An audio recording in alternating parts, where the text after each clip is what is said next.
Hey there, everybody. Let's see. It is 8:45. I think I can finish off another chapter of Stardust.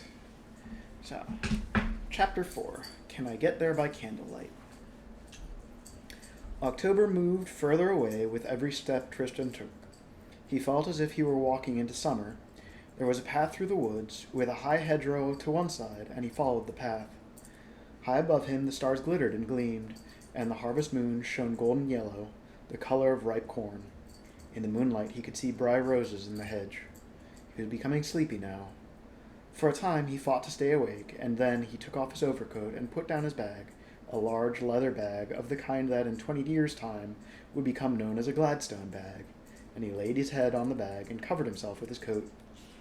He stared up at the stars, and it seemed to him then that they were dancers, stately and graceful, performing a dance almost infinite in its complexity. He imagined he could see the very faces of the stars, pale they were, and smiling gently, as if he had spent so much time above the, or as if they had spent so much time above the world, watching the scrambling and the joy and the pain of the people below them, that they could not help but be amused every time another little human believed itself the center of its world, as each of us does. And then it came to Tristan that he was dreaming, and he walked into his bedroom, which was also the schoolroom of the village at Wall. And Mrs. Cherry tapped the blackboard and bade them all be silent, and Tristan looked down at his slate to see what the lesson would be about, but he could not read what he had written there. Then Miss Cherry, who resembled his mother so much that Tristan found himself astonished that he had never before realized that they were the same person, called upon Tristan to tell the class the dates of all the kings and queens of England. "Excuse me," said a small and hairy voice in his ear, "but would you mind dreaming quieter? Your dreams is spilling over into my dreams, and if there's one thing I've never been doing, it's with dates. William the Conqueror, 1066, that's as far as I go, and I'd swap that for a bouncing mouse." Said Tristan. "Keep it down," said the voice, "if you don't mind." "Sorry," said Tristan, and his dreams were after that were of the dark. "Breakfast," said a voice close to his ear. "It's mushrooms fried in butter with wild garlic." Tristan opened his eyes. Daylight shone through the briar rose hedge, dappling the grass in gold and green. Something smelled like heaven. A tin container was placed beside him. "Poor fare," said the voice. "Country fare it is. Nothing like the gentry are used to, but the likes of me treasure a fine mushroom." Tristan blinked and reached into the tin bowl and took out a large mushroom between the finger and thumb. It was hot. He took a careful bite and felt the juices flood into his mouth. It was the finest thing he had ever eaten, and, after he had chewed and swallowed it, he said so. "Oh, that's very kind of you," said the small figure, who sat on the other side of the little fire, which crackled and smoked in the morning air. "Kind of you, I'm sure, but you know, and I know, that it's just fried field mushrooms, and never a patch and nothing proper." "Is there any more?" asked Tristan, realizing just how hungry he was. Sometimes a little food can do that to you. "Ah, no, that's manners for you," said the little figure, who wore a large floppy hat and a large flappy overcoat. "Is there more?" he says, as if it were poached quail's eggs and smoked gazelle and truffles, not just a mushroom. What tastes more or less like something that's been dead for a week and a cat wouldn't touch. Ah, manners."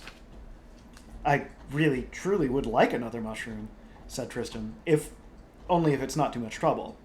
The little man, if a man he was, which Tristan found rather unlikely, sighed mournfully and reached into the pan sizzling on the fire with his knife and picked up and flicked 2 large mushrooms into Tristan's tin bowl. Tristan blew on them and ate them with his fingers. "Ah, look at you," said the little hairy person, his voice a mixture of pride and gloom, "eating those mushrooms as if you liked them, as if they weren't sawdust and wormwood and ruin your mouth." Tristan licked his fingers and assured his benefactor that they had been the very finest mushrooms he'd ever had the privilege of eating.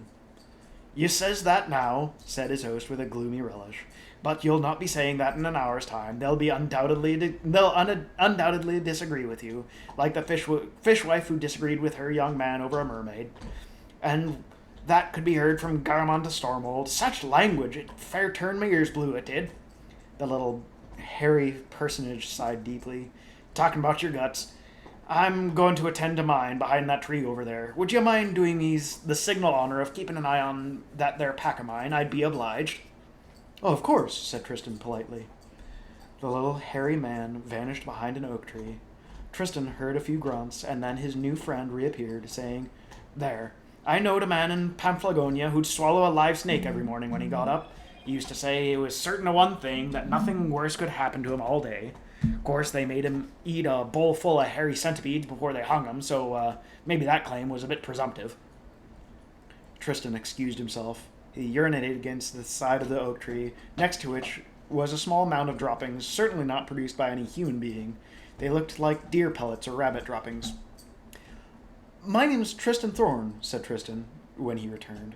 His breakfast companion had packed up the morning's breakfast, fire, pans, and all, and made it vanish into his pack. He removed his hat, pressed it to his chest, and looked up at Tristan. Charmed, he said. He tapped the side of his pack. On it was written, Charmed, enchanted, ensorcelled, and confiscated. Confusticated. I used to be confusticated, he confided, but you know how these things go. And with that, he set off along the path. Tristan walked along behind him. Hey, I say, called Tristan. Slow down, can't you? For despite the huge pack, which put Tristan in mind of Christian's Burden from Pilgrim's Progress, a book from which Miss Cherry had read to them every Monday morning, telling them that, although it was written by a tinker, it was a fine book for all of that. The little man, Charmed, was that his name, was moving away from him as fast as a squirrel up a tree. The little creature hurried back down the path. Something wrong? He asked. I can't keep up, confessed Tristan. You walk so confoundedly fast. The little hairy man slowed his pace. Ah, beg your pardon, he said as Tristan stumbled after him. Being on me own so much, I get used to setting me own pace. They walked side by side in a golden green light of the sun through newly opened leaves. It was a quality of light Tristan had observed unique to springtime. He wondered if they had left summer as far behind as October. From time to time, Tristan would remark on a flash of color in a tree or bush, and the little hairy man would say something like, Kingfisher, Mr. Halcyon used to call them. Pretty bird. Or purple hummingbird, drinks nectar from flowers. Hovers. Or redcap, they'll keep their distance, but don't you go scrutinizing them or looking for trouble, because you'll find them with those buggers. They sat up beside a brook to eat their lunch. Tristan produced the cottage loaf, the ripe red apples, and a round of cheese, hard, tart, and crumbly, that his mother had given him, and although the little man eyed them both suspiciously, he wolfed them down and licked the crumbs of bread and cheese from his fingers and munched noisily on the apple. Then he filled a kettle from the brook and boiled it up for tea. Suppose you tell me what you're on about, said the little hairy man as they sat on the ground and drank their tea.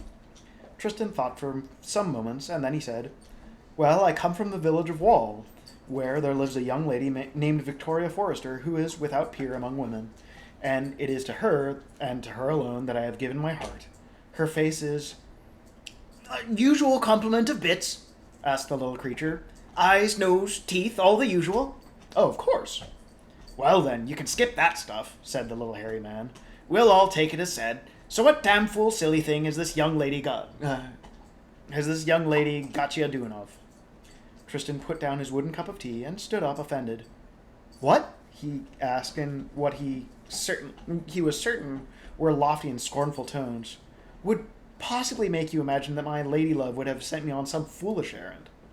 The little man stared up at him with eyes like beads of jet. Because that's the only reason a lad like you would be stupid enough to cross over the border into Fairy. The only ones who ever come here from your lands are minstrels, and the lovers, and the mad, and you don't look like much of a minstrel, and you're, pardon me saying so, lad, but it's true, ordinary as cheese crumbs. So it's love, if you ask me. Because, announced Tristan, well, every lover has love in his heart. A madman, and in his head a minstrel. Oh, every lover is in his heart a madman, and in his head a minstrel. Really? Said the little man, doubtfully. I'd never noticed. So, there's some young lady, has she sent you here to seek your fortune? That used to be very popular. You'd get young fellers wandering all over looking for a hoard of gold, or some poor worm or ogre that had taken absolute centuries to accumulate.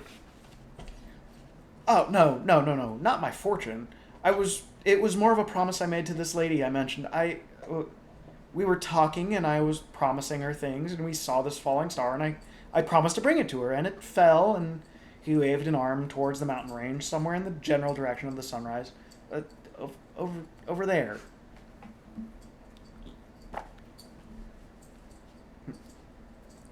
The little hairy man scratched his chin, or his muzzle. It might as well have been his muzzle. You know what I would do?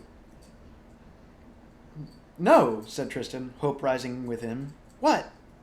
The little man wiped his nose. I'd tell her to go shove her face in a pig pen and go out and find another one who will kiss you without asking for the earth. You're bound to find one. You can hardly throw half a brick back in the lands you come from without hitting one. Well, there are no other girls, said Tristan confidently. The little man sniffed, and they packed up their things and walked on together. Did you mean it? Said the little man. About the fallen star? Well, yes, said Tristan. Well, I'd not mention it about if I were you, said the little man. There's those that would be unhealthily interested in such information. Better keep mum, but never lie. So what should I say? Well, he said, for example, if they were to ask you where you're from, you could say, behind me.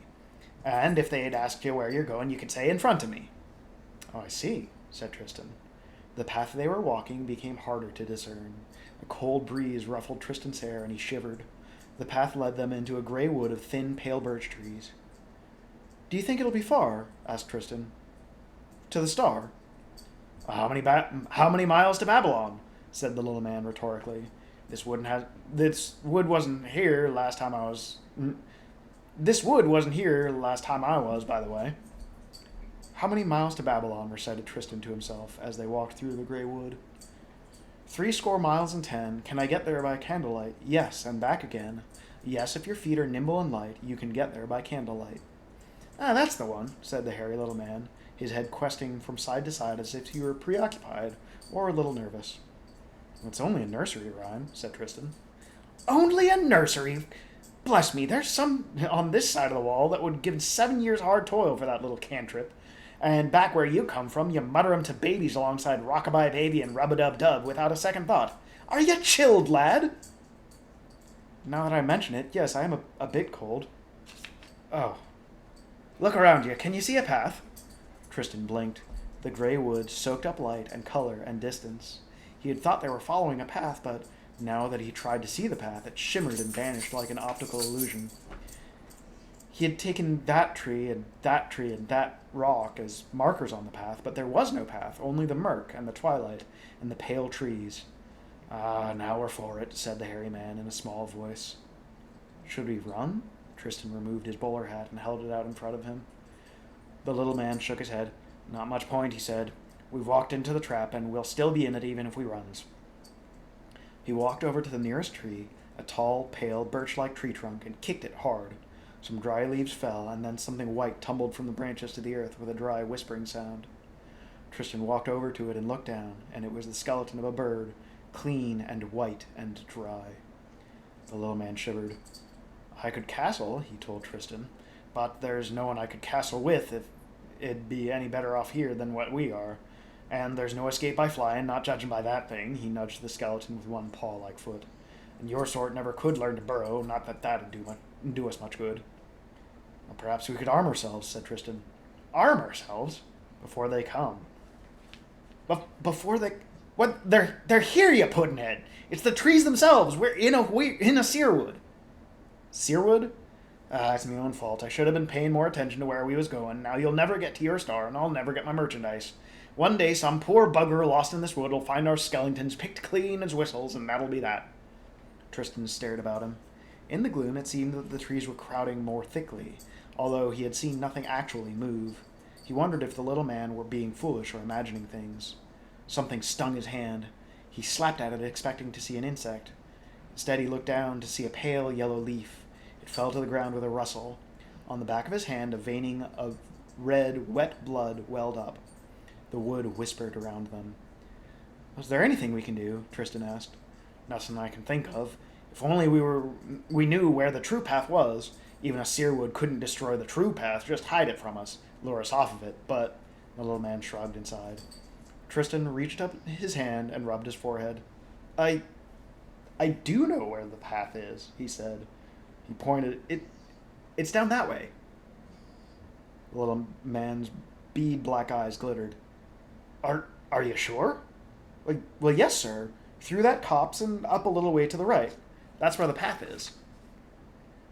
How do you know? I I know, replied Tristan. Right, come on! And the little man took his burden and ran slowly enough that Tristan, his leather bag swinging and banging against his legs, his heart pounding, his breath coming in gasps, was able to keep up. No, no, not that way. Over to the left, shouted Tristan. Branches and thorns ripped and tore at his clothes. They ran on in silence. The trees seemed to have arranged themselves into a wall. Leaves fell about them in flurries, stinging and smarting when they touched Tristan's skin, cutting and slicing at his clothes.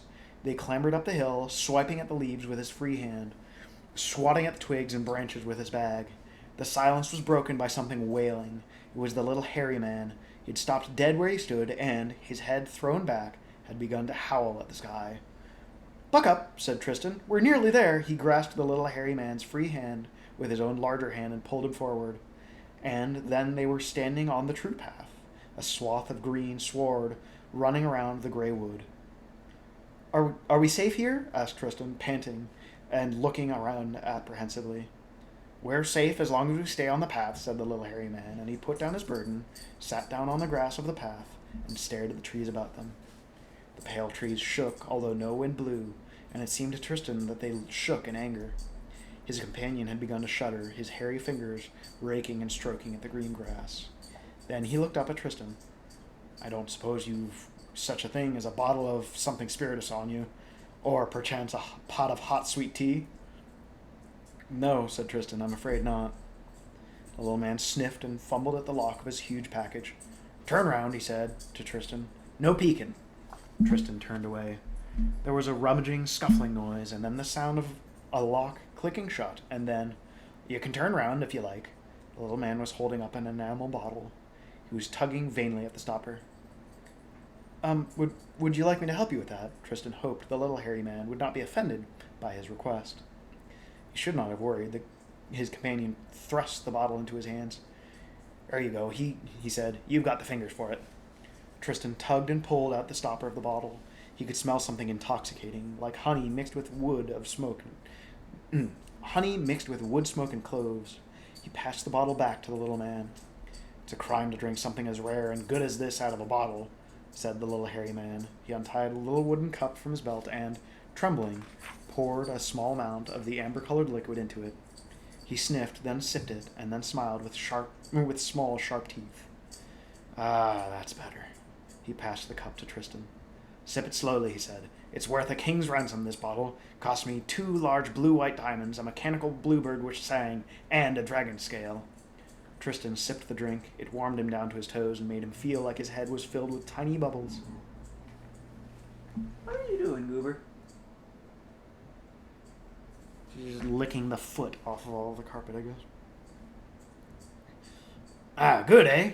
Tristan nodded.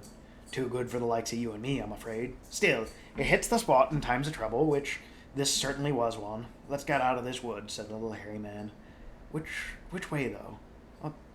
That way, Tristan said, pointing to the left. The little man stoppered and pocketed the little bottle, shouldered his pack, and the two of them walked together down the green path through the grey wood. After several hours, the white trees began to thin, and then they were through the sear wood and walking between 2 low, rough stone walls along a high bank. When Tristan looked back the way that they had come, there was no sign of any wood at all. The way behind them was purple-headed, heathery hills. We can stop here, said his companion. There's stuff we need to talk about. You sit down. He put down his enormous bag and climbed on top of it, so he was looking down at Tristan, who sat on a rock beside the road. There's something here I'm not properly getting. Now tell me, where are you from? Wall, said Tristan. I told you. Who's your father and mother? My father's name is Dunstan Thorn. My mother is Daisy Thorn. Dunstan Thorn. I met your father once. He put me up for a night. Not a bad chap, although he doesn't half go on a bit while a fellow's trying to get a little kip. He scratched his muzzle. Still, it doesn't explain. There isn't anything unusual in your family, is there? Well, my little sister Louisa can wiggle her ears. The little hairy man wiggled his own large, hairy ears dismissively. No, that's not it, he said. I was thinking more of a grandmother who is a famous enchantress, or an uncle who is a prominent warlock, or a brace of fairies somewhere in the family tree. Well, not that I know of, admitted Tristan. The little man changed his tack. Where's the village wall? He asked. Tristan pointed. Where's the Debatable Hills? Tristan pointed once more without hesitation. All right, where's the Catavarian Isles? Tristan pointed to the southwest. He had not known there were Debatable Hills nor Catavarian Isles until the little man had mentioned them, but he was as certain in himself of their location as he was of the whereabouts of his own left foot or the nose on his face. Now then, do you know where his vastness the Free Martin Muskish is? Tristan shook his head. Do you know where his vastness the Free Martin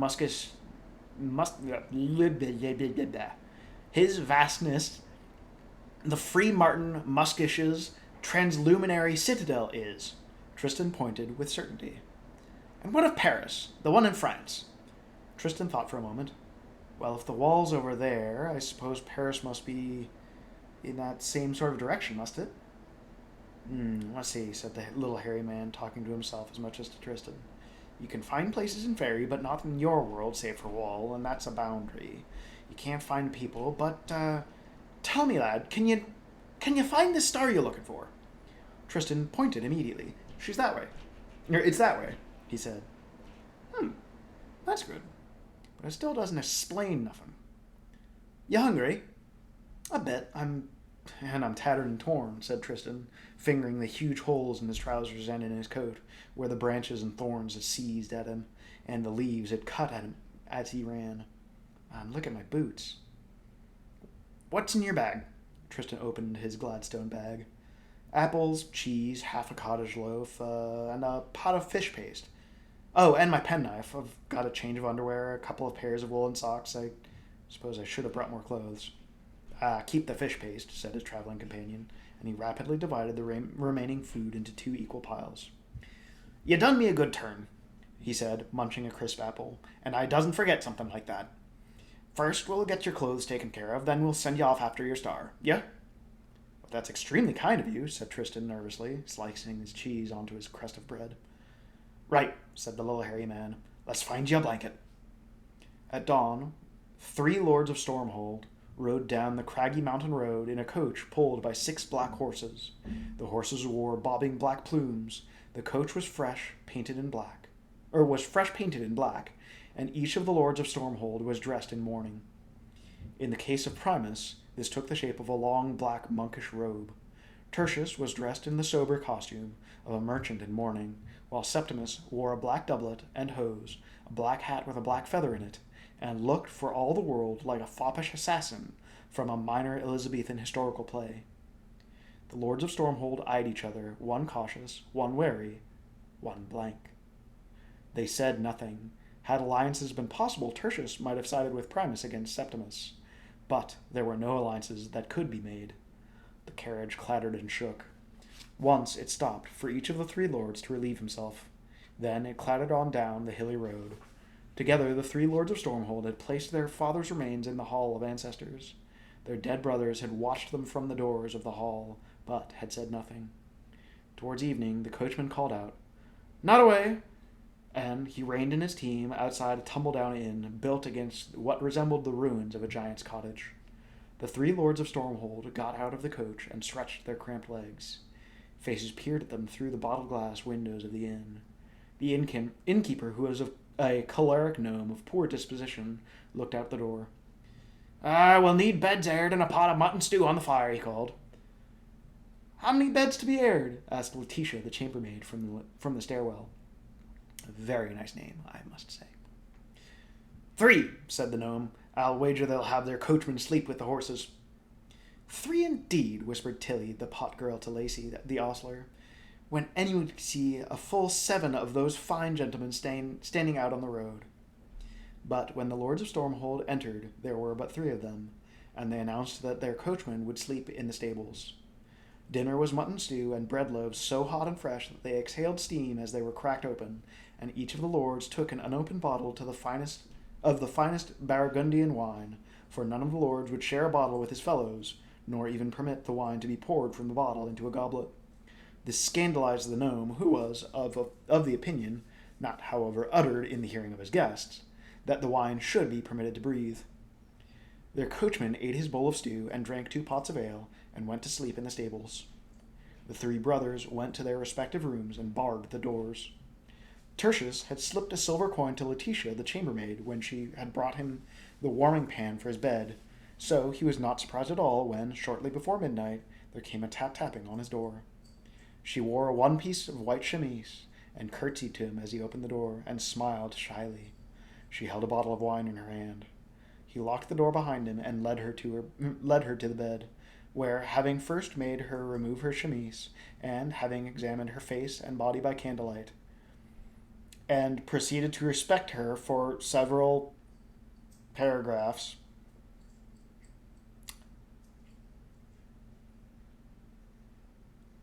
Yep, still going. Still going.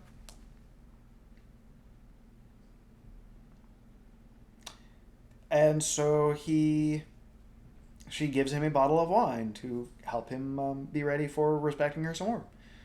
And she goes, oh, why, whatever's the matter? That wine, he gasped. Where did you get it? Your brother, said Letty. I met him on the stairs. He told me it was a fine restorative and a stiffener, and it would provide us with a night we would never forget.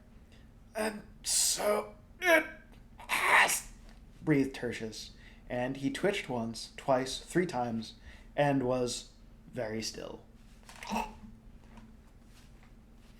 Tertius heard Letitia begin to scream, as if from a very long way away. He was conscious of 4 familiar presences standing with him in the shadows beside the wall. She was very beautiful, whispered Secundus, and Letitia thought she heard the curtains rustle. Septimus is most crafty, said Quintus. That was the self-same preparation of baneberries he slipped into my dish of eels. And Letitia thought she heard the wind howling down from the mountain crags. She opened the door to the household, woken by her screams, and a search ensued.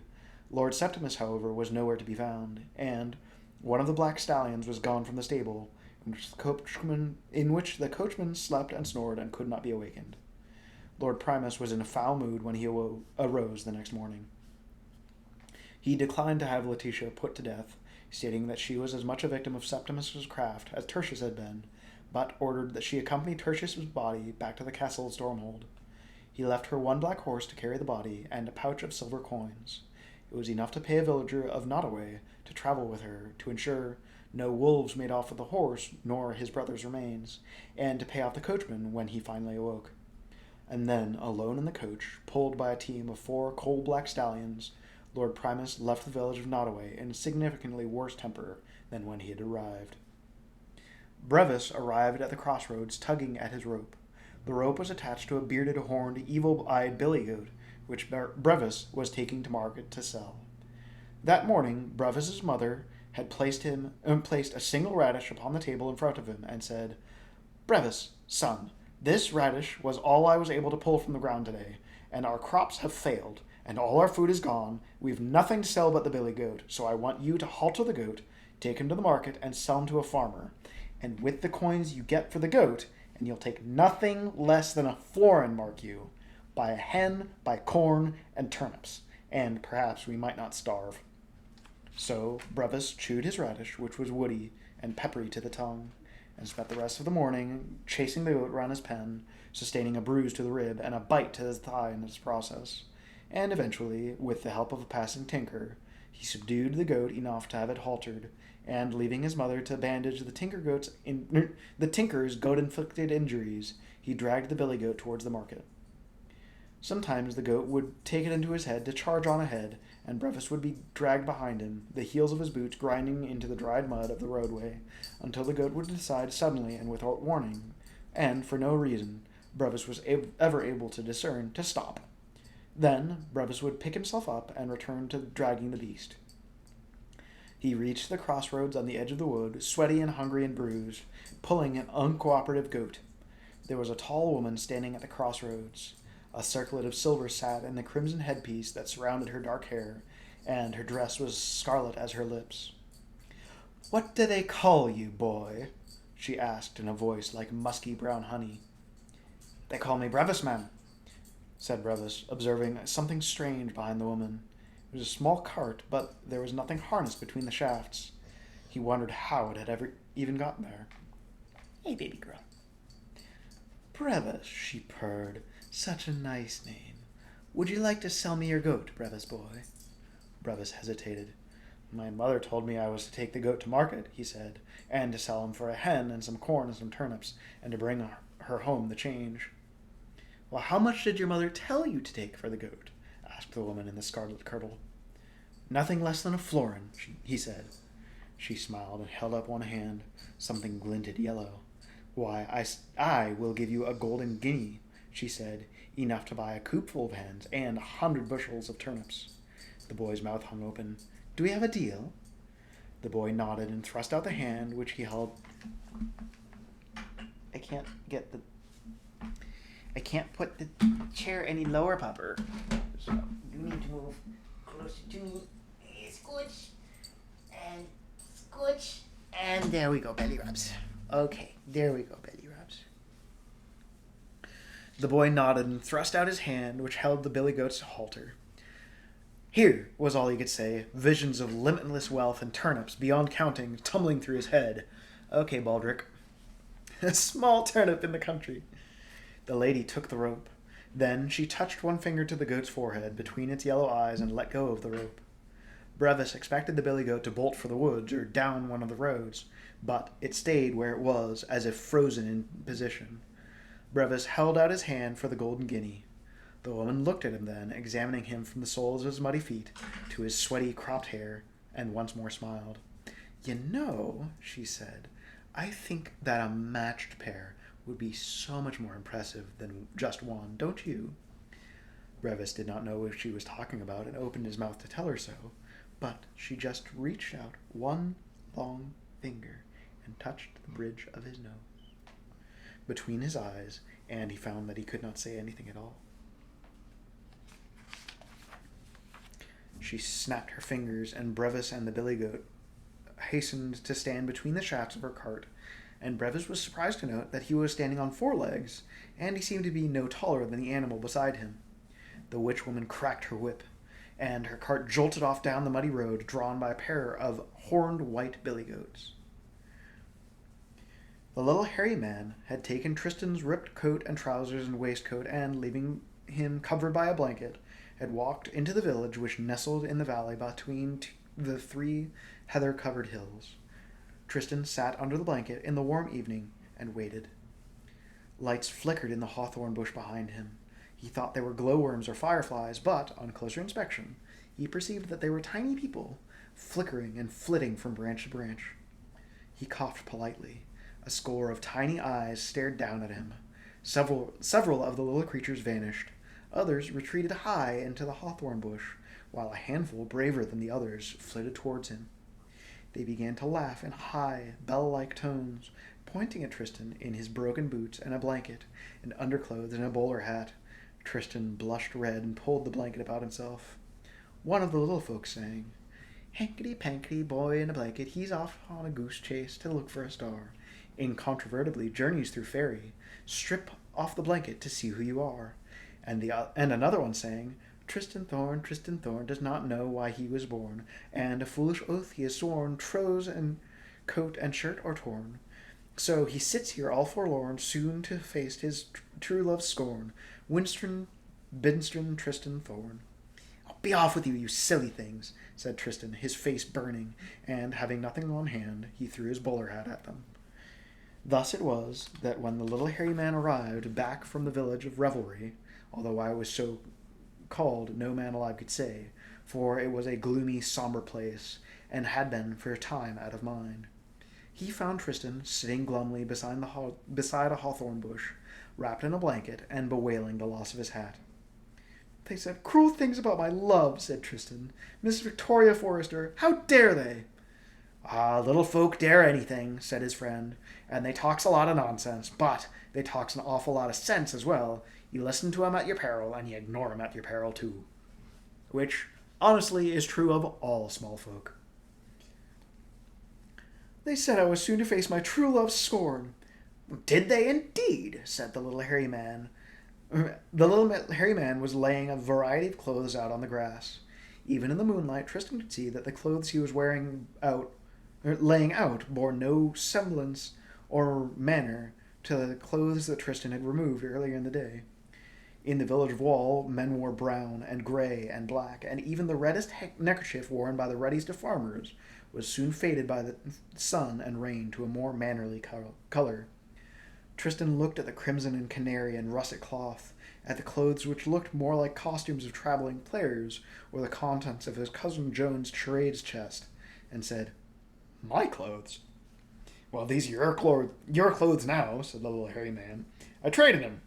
This stuff's better quality. See, it won't rip and tear as easy, and it's neither tattered nor torn, and withal, you'll not stick out so much a stranger. This is what people wears hereabouts, you see."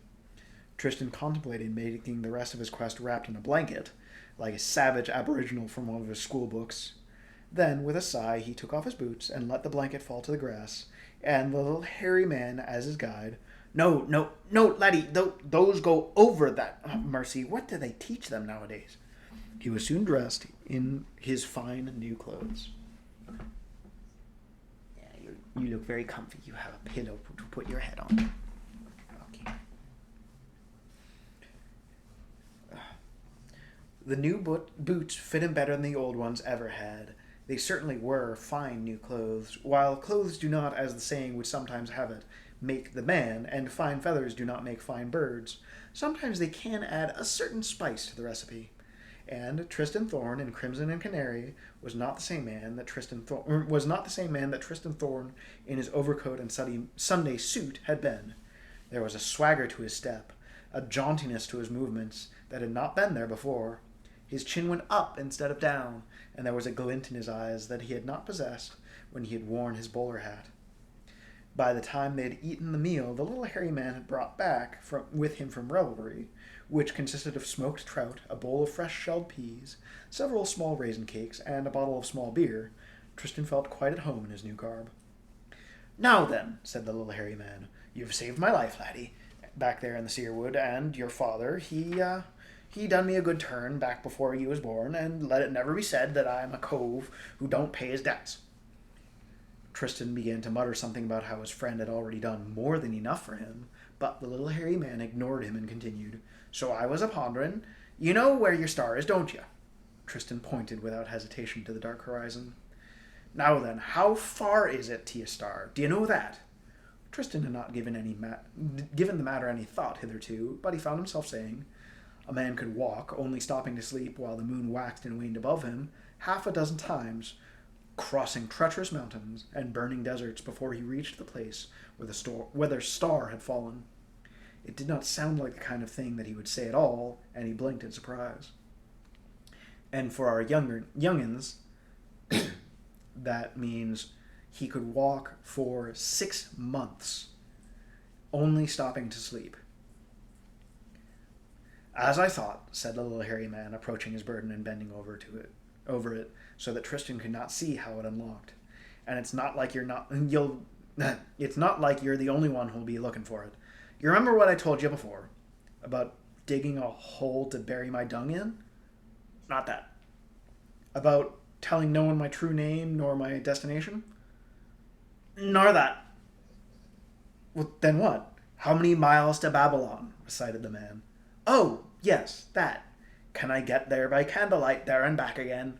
Only it's the candle wax, you see. Most candles won't do it. This one took a lot of finding."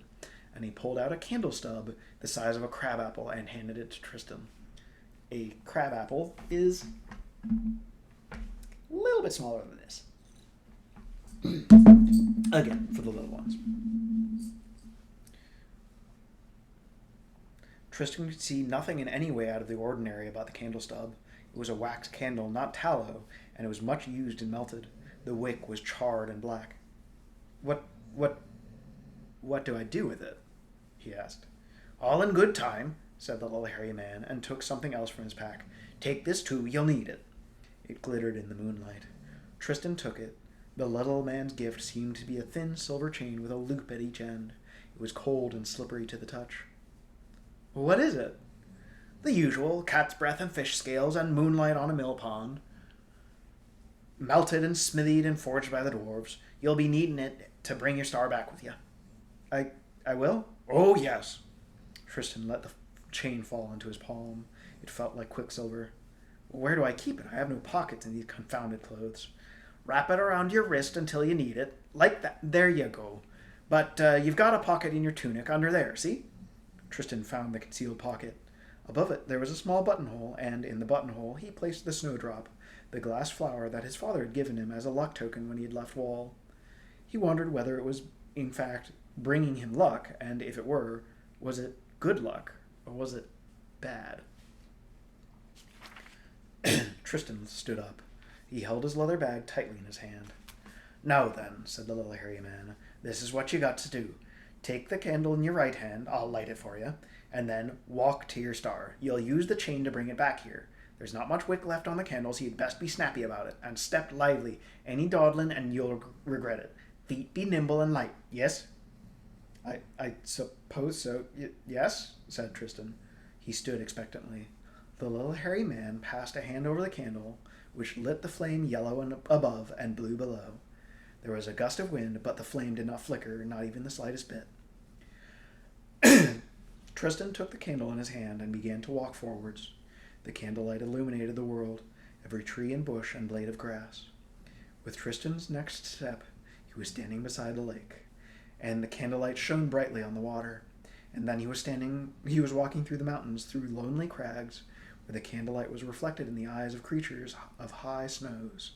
Then he was walking through the clouds, which, while not entirely substantial, still supported his weight and comfort.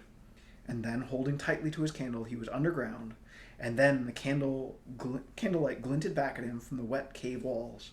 Now he was in the mountains once more, and then he was on a road through wild forest, and he glimpsed a chariot being pulled by two goats, being driven by a woman in a red dress who looked, for the glimpse he got of her, the way Boudica was drawn in his history books. And another step, and he was in a leafy glen, and he could hear the chuckle of water as it splashed and sang its way into a small brook.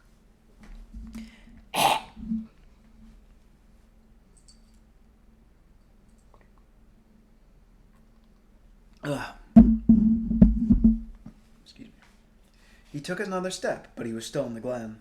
There were high ferns and elm trees and foxgloves in abundance, and the moon had set in the sky. He held up the candle, looking for a fallen star, a rock perhaps, or a jewel, but he saw nothing. He heard something, though, under the babbling of the brook, a sniffling and a swallowing, the sound of someone trying not to cry. Hello? Said Tristan. The sniffling stopped, but Tristan was certain he could see a light beneath a hazel tree, and he walked towards it. Excuse me, he said, hoping to pacify whoever was sitting beneath the hazel tree, and praying that it was not more of the little people who had stolen his hat. I'm looking for a star.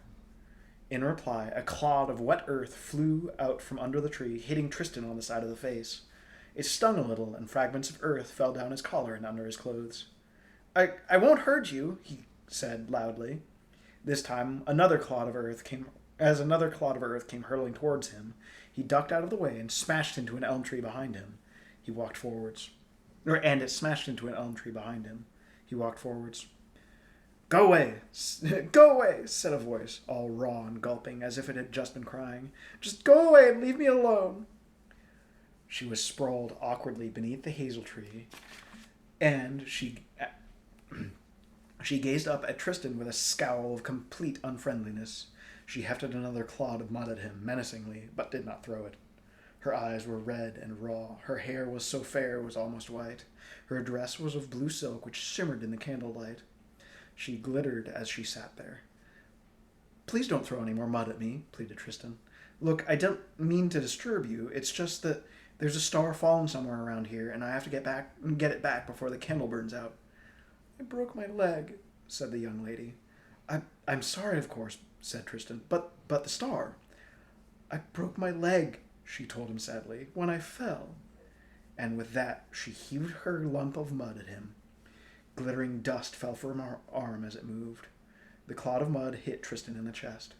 "Go away," she sobbed, burying her face in her arms. "Go away and leave me alone."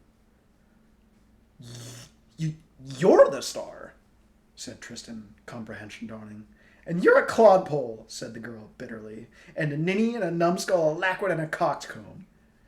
"Well, yes," said Tristan, "I suppose I am that." And with that, he unwound one end of the silver chain and slipped it around the girl's slim wrist. He felt the loop of the chain tighten around his own. She stared up at him bitterly. "What?" she asked in a voice that was suddenly beyond outrage, beyond hate. "What do you think you're doing?" I'm taking you home with me," said Tristan. "I made an oath." And at that, the candle stub guttered violently, the last of the wick afloat in the pool of wax. For a moment, the candle flared high, illuminating the glen and the girl and the chain unbreakable that ran from her wrist to his.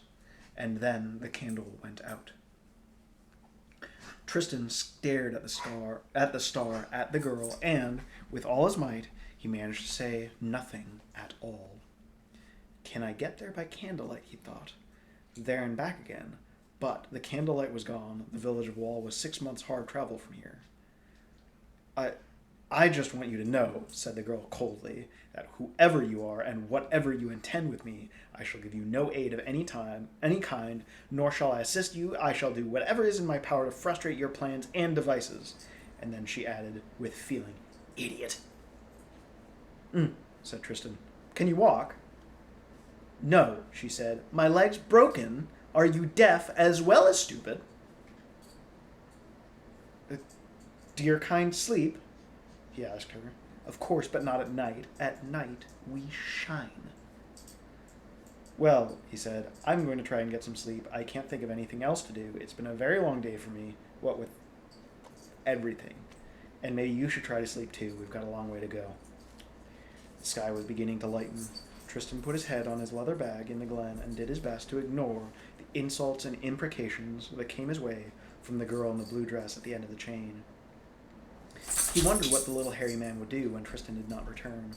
He wondered what Victoria Forrester was doing at that moment, and decided that she was probably asleep in her bed, in her bedroom, in her father's farmhouse. He wondered whether 6 months was a long walk, and what they would eat along the way. He wondered what stars ate, and then he was asleep. "Dunderhead bumpkin dolt," said the star, and then she sighed and made herself as comfortable as she could under the circumstances. The pain from her leg was dull but continual. She tested the chain about her wrist, but it was tight and fast, and she could neither slip from it nor break it. "Cretinous, verminous oaf," she muttered, and then she, too, slept.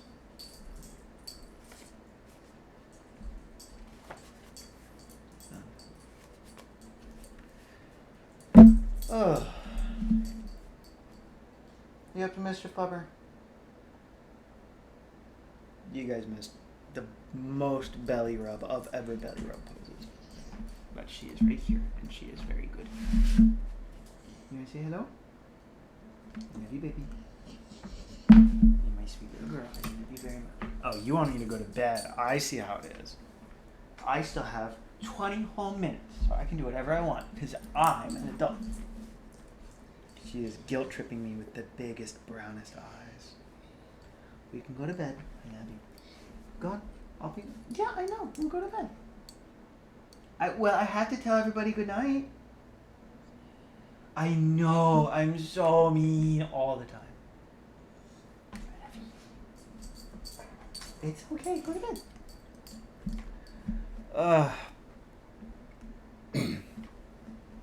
Alright. Well.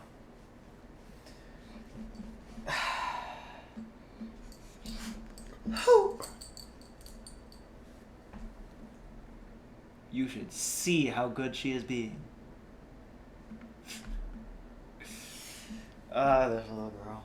So I do want to mention, yesterday Opal and I were going for a walk, and a beautiful, beautiful little blonde pit bull snuck out of his mom's apartment and ran over to try and make friends. And Opal was the picture of good behavior. Yes, you were. And so when other dog came running up to make friends, Opal was very polite and very friendly and very well behaved, which she is always very skittish is not the right word, but she's always leery of other dogs. So the fact that this one, charged up to her and immediately wanted to make friends, and she immediately began frolicking was very, very heartwarming. And she made such a good impression. The nice lady said that Opal is so well behaved. So she's a good girl. And meanwhile, out in the parking lot, a couple were having a shouting match, and basically she was telling him to let her go, and he was ignoring it. So, well, I yelled down at him. He threatened that he knew where I lived, which is, well, okay, cool, so do I. So if I die, well, it's because some asshole, was being an asshole to his, oh, shoot, sorry, swear words. Somebody was being a jerk to somebody with whom I think he was actually in a relationship with. So, remember, kids, no means no. And if they tell you to let you go more than once, or let them go more than once, there is no way that you're in the right. So just don't do it. So, anyway.